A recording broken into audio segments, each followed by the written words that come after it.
Demek, sterilizohet edhe përdoret për 2-3 pacientë që nuk është në rregull. Se keni fakte të tilla, zonja deputete, ju kisha bile ju kisha ditë për nder, që këto materiale t'i dërgoni mas pari në prokurori dhe pastaj t'vini edhe në sallën e kuvendit, ku do të skuqesha edhe unë nëse ka ndodhur diçka e tillë. Nëse shkojmë në urgjencë, është urgjenca ku mbledhen krejt pacientët për krejt Kosove, aty kemi 4 krevate, s'ka ma shumë.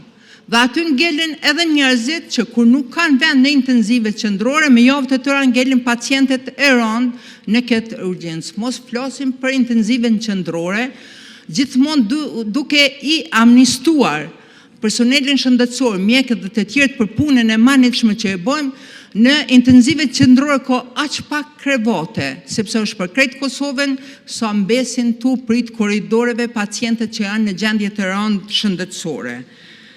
Kirurgji vaskulare, listat e pritjes janë tepër të gjata, sepse nuk është problemi i mjekëve, është problemi i furnizimit me material që duhen për trajtimin e pacientëve në kirurgjin vaskulare.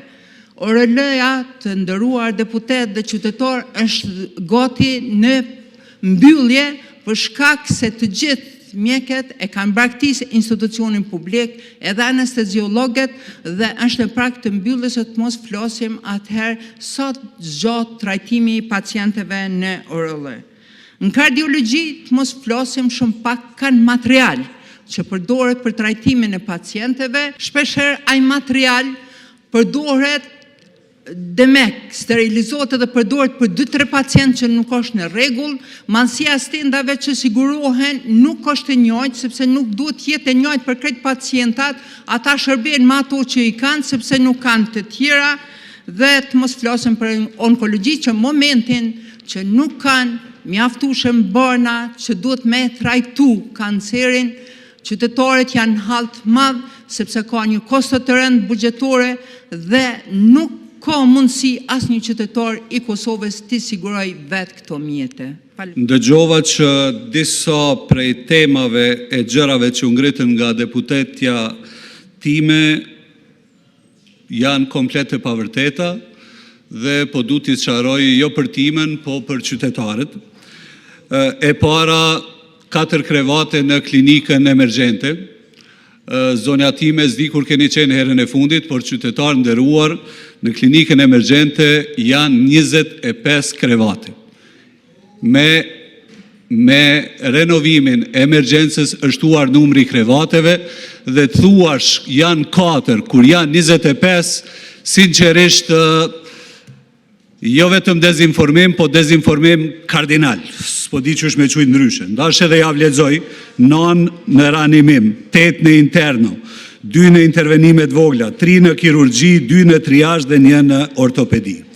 Thuhet që materialet në kardiologjin invazive përdoren nga 2 ose 3 herë për pacientë të ndryshëm. Në anën tjetër, zonja deputete thot që nuk po du mi sulmu mjekët. Zonja deputete ju sa po e bët këtë punë sepse mjekët nuk guxojnë dhe e din shumë mirë si përdoren këto materiale.